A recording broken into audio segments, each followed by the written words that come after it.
keilmuan dan kepakaran yang Prof miliki akan membela habis-habisan Roy Suryo? Iya, saya kira insya Allah ya. Termasuk siap dengan konsekuensinya, Prof? Apa konsekuensi yang kalau saya bersifat independen kan? Kalau misalnya ada potensi Prof Tono di Roy Suryo kan juga? Loh, apanya? Ya tentu saja itu sebuah konsekuensi harus dianut. Tapi intinya adalah sebagai saintis saya harus berdiri di depan di antara keduanya gitu ya. Saya akan independen dan saya salah satu-satunya yang kiblat saya adalah kebenaran saintifik kan gitu. Kebenaran saintifik. Iya dong. Oke. Apa yang membuat Prof Tono begitu yakin bahwa apa yang dilakukan oleh Roy Suryo, Rismond dan kawan-kawan ini memang benar secara saintifik? Ya karena kaidah-kaidah yang mereka lakukan, prosedur yang mereka lakukan itu sangat make sense lah gitu ya. Apa tuh sesuai dengan kaidah-kaidah digital image processing yang ilmu digital image processing yang saya kuasai juga kan gitu.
Assalamualaikum warahmatullahi wabarakatuh. Selamat datang di studio kami Islamic Science Research Institute. Video kali ini saya akan mengupas tentang isu yang belakangan ini timbul tentang usulan perlunya Lab for Independent untuk kasus hukumnya trio RRT. Nah, judul video saya kali ini adalah negara harus menyediakan Lab for Independent dalam kasus hukum RRT. Ya, saya hadir sebagai ahli kasus hukum trio RRT pada gelar perkara khusus atau GPK ya, saya singkatnya, di Ditreskrimum tanggal 15 Desember 2025 lalu. Pada sesi yang diberikan untuk memberikan komentar sebagai ahli, diantaranya saya tegas mengatakan bahwa trio RRT adalah aset bangsa yang seharusnya dipelihara, diberi fasilitas, dan diberi kesempatan untuk mengembangbiakan keahliannya agar lebih banyak lagi generasi muda Indonesia dapat mewarisi keahlian mereka. Ahli seperti trio RRT ini sangat jarang. Menjebloskan mereka ke penjara akibat kegiatan penelitian yang mereka lakukan merupakan kekeliruan besar. Ya, dan ini merugikan kita sebagai bangsa. Nah, itu salah satu pendapat saya di gelar perkara khusus kemarin itu. Tepat seminggu setelah GPK di atas, para penasihat hukum trio RRT telah mendeklarasikan sikap bahwa mereka akan mengajukan permohonan agar negara menyediakan lab for laboratorium forensik ya independen sebagai upaya untuk tugas cross examination ya yang sangat penting. Saya akan menjelaskan ini sebagai ahli yang telah ditunjuk oleh para penasihat hukum RRT tersebut. Telah saya jelaskan bahwa saya adalah seorang ahli di bidang fotogrametri sebetulnya. Yang tugasnya fotogrametri itu adalah melakukan pengukuran-pengukurannya secara akurat ya. Dan melakukan analisis statistik yang robust atas hasil pengukuran pada sebuah foto. Jadi di atas sebuah foto. Jadi detail-detail di foto itu kita bisa ukur. Atau dokumen. Jadi foto itu bisa saja berupa dokumen gitu ya. Baik secara analog maupun secara digital. Karena saya generasi barangkali yang mengalami dua paradigma itu, paradigma analog dan digital. Namun perlu ditambahkan bahwa para fotogrametris seperti saya ini sebetulnya selalu dibekali dengan sebuah keahlian tambahan. Ini ada keahlian tambahan ini.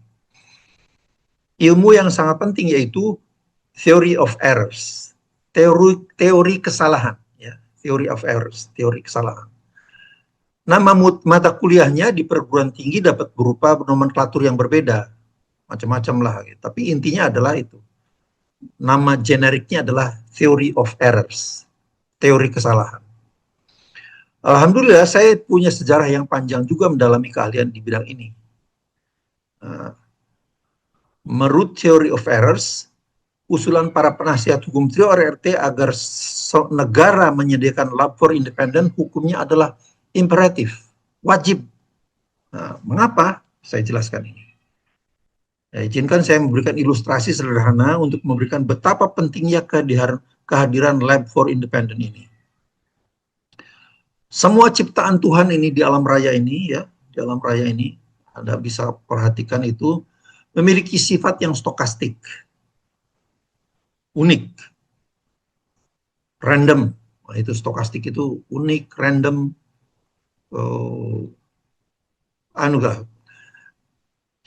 intinya luar biasa lah itu ciptaan Tuhan itu. Kalau kita mengumpulkan satu gerobak pasir dari pantai, ya, maka tidak ada dua butir pasir itu yang sama. Bentuk dan ukurannya tidak ada yang sama. Silakan bawa ke laboratorium, ke mikroskop yang punya magnifying power yang luar biasa. Tidak ada sama. Juga karakteristik kimia dan fisikanya. Tidak ada dua butir pasir yang sama juga jika kita mampu mengumpulkan semua pasir di muka bumi. Begitu juga hasil pengukuran. Atau katakanlah misalnya Anda mengumpulkan semua rumput di seluruh dunia ini. Tidak ada dua rumput yang sama. Tidak ada. Ya. Nah sekarang saya akan memberikan contoh ini apa yang terjadi di pengukuran. Katakanlah seorang perawat, ya, seorang perawat di rumah sakit mengukur berat badan seorang pasien dan diperoleh angka berat badannya itu 60,5 kg. Ya. Karena ragu-ragu, beberapa menit kemudian dia ulang timbangan tersebut dan diperoleh besaran 80,3 kg. Ya, ingat ya, yang pertama 60,5, yang kedua 80,3 kg. Jadi artinya perbedaan yang hampir 2 kg itu merupakan indikasi terjadinya kekeliruan kasar atau gross error atau blunder. Ini dapat terjadi akibat salah baca atau salah catat. Yang paling mengkhawatirkan, yang paling yang paling parah itu adalah kalau kesalahan itu karena kesengajaan. Nah, ini problemnya. Persoalannya, kalau bata itu diberikan ke dokter, ya dokter tidak tahu kan apakah terjadi kesalahan atau tidak. Gitu. Kalau diukurnya cuma 1 kali loh ya. Dalam kasus yang sederhana ini, tentu saja si perawat ini dapat melakukan cross-check dan menanyakan pada si pasien berapa sebetulnya berat badannya, ya kan? Karena ada pertama 60,5 dan ukuran keduanya 8,3. Namun banyak sekali hasil pengukuran yang tidak mungkin bisa diverifikasi kecuali teknik pengukurannya yang dilakukan dengan metodologi yang terbukti reliable. Misalnya dalam kasus itu juga misalnya kalau pasiennya pingsan kan susah juga. Mau tanya gimana kan? Nah itu. Jadi, teknik-teknik pengukuran itulah dalam theory of errors itu metodologinya itu diciptakan sedemikian rupa sehingga reliable. Nah, tanpa melakukan verifikasi pada si pasien, misalnya si pasien dalam keadaan pingsan, hasil timbangan di atas juga akan sangat membingungkan. mana nilai berat badan yang betul antara 60,5 atau 80,3 kg tersebut. Nah, ya kan? Susah itu. Nah, untuk meyakinkan itu, maka diperlukan pengukuran ketiga. Katakanlah timbang lagi. Katakanlah diperoleh angkanya 80,4. Ya. Jadi yang pertama 60,5, yang kedua 80,3 kg, yang ketiga ini 80,4 kg. Diukur keempat kalinya diperoleh 8,1 kg. Dari serangkaian ini, 4 pengukuran itu tadi kan, berat, maka dipastikan bahwa pengukuran pertama yang nilainya 60,5 kg itulah adalah timbul akibat blunder. Dan itu harus dibuang. Karena itu ya blunder memang tidak boleh dianu. Sedangkan variasi pengukuran kedua sampai keempat yaitu 80,3, 80,4 dan 80,1 kg adalah merupakan stochastic error yang tidak dapat dihindari atau unavoidable, ya. Jadi itulah dalam teori of errors itu seperti itu. Jadi dalam sebuah pengukuran itu harus ada redundancy. Nah, ini anunya nih, redundancy. Artinya redundancy itu adalah jumlah pengukuran lebih. Nah, dalam kasus berat badan ini ya, jumlah parameternya kan sebetulnya satu. Berat badan orang itu sebetulnya cuma satu. Tapi jika hanya diukur satu kali saja, maka seberapa besar pun terjadinya blunder tidak mungkin diketahui. Ya kan? Tadi kalau diukur satu kali dapat 60,5 kg itu blunder, tapi kita tidak akan tahu. Itu persoalannya. Jadi harus ada pengukuran lebih, redundancy itu dari itu. Tadi kita dapatkan pengukuran pertama 60,5 kg dan kita perhatikan ada blunder sebesar 20 kg pun, ya sekitar 20 kg ya, tidak akan diketahui.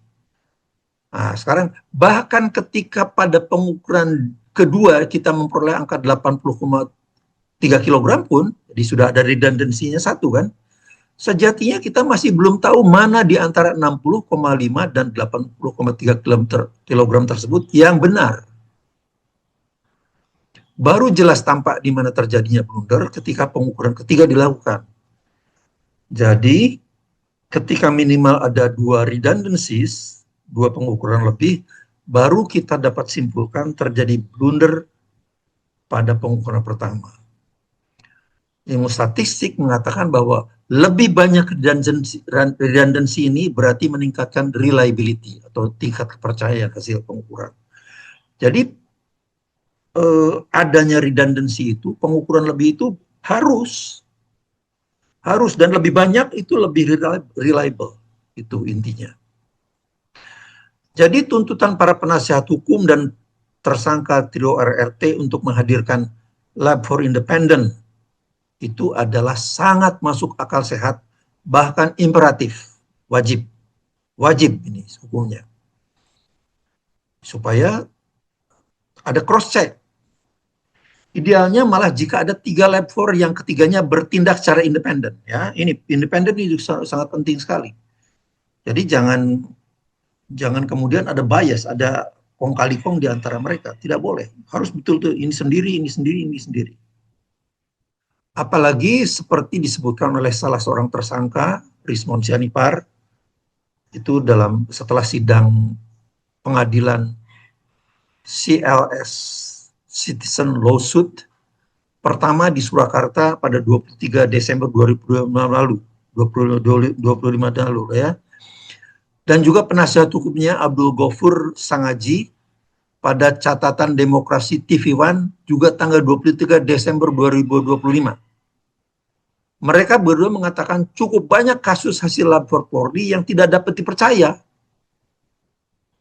Disebutkan diantaranya adalah kasus Verdi Sambo, kasus Kanjuruhan, kasus KM50 dan lainnya. Ya, itu silakan dicek pada Rismon, itu banyak sekali karena beliaulah yang banyak menginventarisir kasus-kasus ini. Dengan tegas, kedua orang ini, mereka ini mengatakan tidak percaya pada hasil lab for Polri. Jadi, jika dalam kasus sederhana seperti pengukuran berat badan di atas saja, kehadiran redundant observation itu wajib. Ya, pengamatan lebih itu wajib. Apalagi dalam kasus di mana tersangka kasus hukum ini diancam hukuman sampai 12 tahun penjara. Jadi itu ya.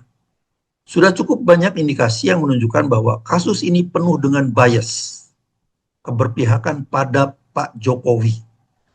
UGM yang menjawab hasil kajian trio RRT hanya dengan narasi kosong tanpa menunjukkan bukti kuat. Mana KRS yang ditanyakan? Mana SK pengangkatan Pak Kasmuja sebagai pembimbing? Mana berita acara yudisium sarjana muda dan sarjana Pak Jokowi? Mana dokumen tentang KKN-nya dan lain-lainnya yang ditanyakan oleh trio RRT itu? Nah, sementara itu kita juga sangat heran pada sikap amatiran UGM ketika melakukan uji konsekuensi yang diminta oleh KIP itu ya.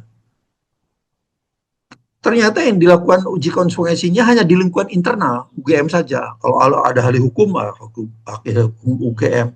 Ini adalah upaya amatiran, ya, menyiasati permintaan Komisi Informasi Publik sebagai syarat untuk menutupi informasi yang seharusnya terbuka untuk publik. Ya, jadi bahkan sampai uji konsekuensi pun dia berusaha dimanipulasi gitu. Apa tidak secara terbuka gitu. Nah, sementara itu kita juga sebagai rakyat juga merasa aneh bahwa setelah pemeriksaan lab for polisi mengklaim ijazah Pak Jokowi identik dengan teman-teman kuliahnya. Tapi klaim ini tidak ditunjukkan dengan transparan. Bagaimana detail pengukurannya dilakukan, apa saja yang diukur dan dibandingkan, ijazah siapa sebagai pembanding yang dimaksud, dan apakah betul itu alumni Fakultas Kehutanan UGM yang memang asli, dan sebagainya. Itu kan tidak jelas, semuanya serba misteri. Mengapa pada acara GPK 15 Desember 2025 lalu para tersangka, ya, 3 ahli tersangka itu, THRT, kemudian ahli hukumnya, para ahli, saya ada di sana, ada 3 ahli yang ada di sana, diantaranya saya masuk di situ, tidak boleh menyentuh dan meraba ijazah analog yang ditunjukkan. Ini kan sangat menimbulkan pertanyaan besar gitu. Ini ibarat gemologis, ya, ahli gemologi itu yang harus menilai kualitas sebuah berlian misalnya, tapi hanya boleh melihat saja. Dilarang menyentuh, dilarang meraba. Kan itu udah nggak masuk akal itu. Masa harus menginspeksi barang yang begitu penting harus dianukan dokumen yang menyangkut presiden 2 periode Republik Indonesia, masa tidak boleh disentuh, tidak boleh diraba.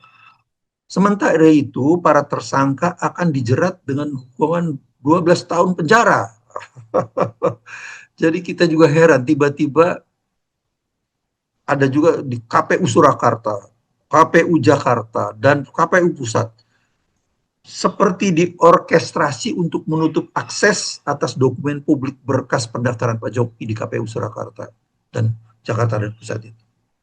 Semuanya penuh misteri.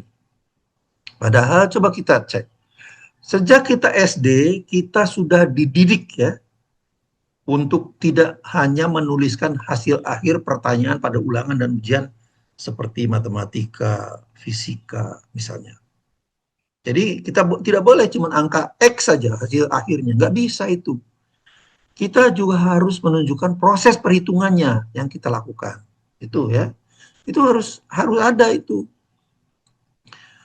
Saat ujian akhir SMA, saya ingat zaman saya ya, tahun 60-an, 8 gitu, 67, 68 ya.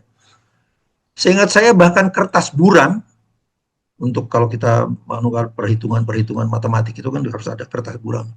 Pada pada ujian rumpun matematika pun harus, matematika itu artinya fisika juga, gitu-gitu ya, harus kita sertakan bersama kertas jawaban kita. Itu semuanya dalam rangka meyakinkan bahwa kita betul-betul menjawab soal ujian itu sendiri, bukan hasil nyontek dari teman di sebelahnya, kan gitu. Kalau nyontek di sebelahnya kan tidak mungkin kita punya kertas buram, kan nggak perlu kertas buram karena kita cuma nyontek aja. Bagaimana mungkin setelah puluhan tahun kemudian, setelah kita tua, kita harus menerima saja hasil apapun yang diberikan otoritas. Otoritas itu termasuk tadi KPU lah, UGM lah, polisi lah. Karena mereka katanya yang berwenang.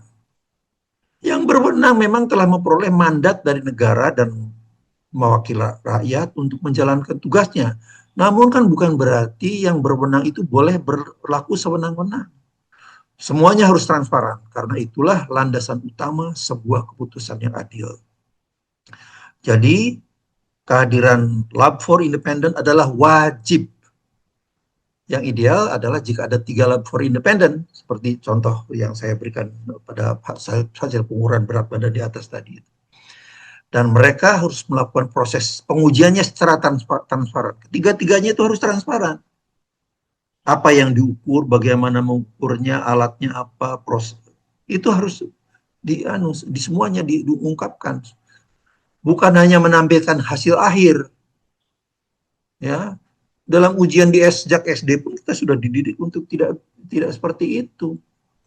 Nah, kemudian biarkan seluruh rakyat menilai seluruh prosesnya dengan akal sehatnya. Intinya semuanya harus diciptakan, semuanya harus menciptakan proses peradilan yang transparan dan adil. Demikian, semoga bermanfaat pandangan saya. Assalamualaikum warahmatullahi wabarakatuh.